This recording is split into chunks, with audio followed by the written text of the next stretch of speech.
31 এখন গণধর্ষণ, চাঁদাবাজি, ছাত্রলীগ পুনর্বাসন, মানুষ হত্যার মাধ্যমে 37 দফায় পরিণত হয়েছে। সংগ্রামী উপস্থিতি, আপনারা থেকে থাকবেন, আমরা দেখেছিলাম এদেশ দিল্লির কথায় চলেনি, এদেশ আগামীতে লন্ডনের কোথাও চলবে না ইনশাআল্লাহ।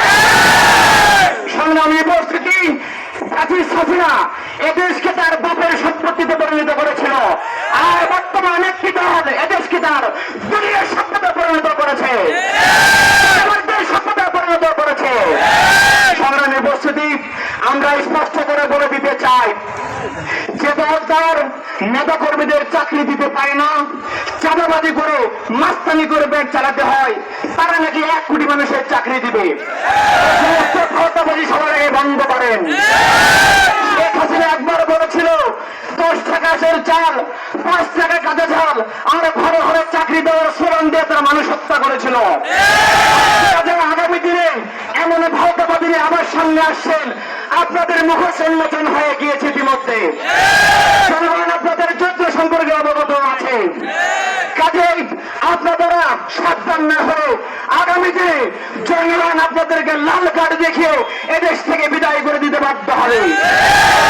সংগ্রামী উপস্থিতি, আপনারা গতকাল যা দেখেছেন এটি ক্ষমতা আসার পূর্বে টেইলার মাত্র, তার লাইন দিয়েছে, পরে আরো কি করবে তা সহজে আমরা অনুমান করতে পেরেছি। উপস্থিতি, আমরা স্পষ্ট করে বলে দিতে চাই, গতকাল যে হত্যা হয়েছে সারা দেশে, গত 10 মাসে 150 জন নিরীহ মানুষকে হত্যা করেছে, তার প্রত্যেকটি বিচার করতে হবে। শুধু হত্যাকারী নয়, এই হত্যাকারী সংগ্রামের বিচার করতে হবে। যারা নির্দেশ দিয়েছে সবাইকে আইনের আওতায় আনতে হবে।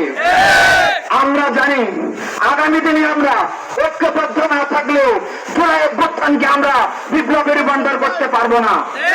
কাজে আগামী দিনে ঐক্যবদ্ধ ভাবে চাঁদাবাজ মুক্ত, সন্ত্রাস মুক্ত, ধর্ষক মুক্ত দেশ গড়ার জন্য, শহীদদের স্বপ্নের দেশ গড়ার জন্য আন্দোলনে সক্রিয় থাকার উদাত্ত আহ্বান জানিয়ে আজকের মতো কথা শেষ করছি। আসসালামু আলাইকুম ওয়া রাহমাতুল্লাহ। বাংলাদেশ জিন্দাবাদ, ইসলামী ছাত্র শিবির জিন্দাবাদ।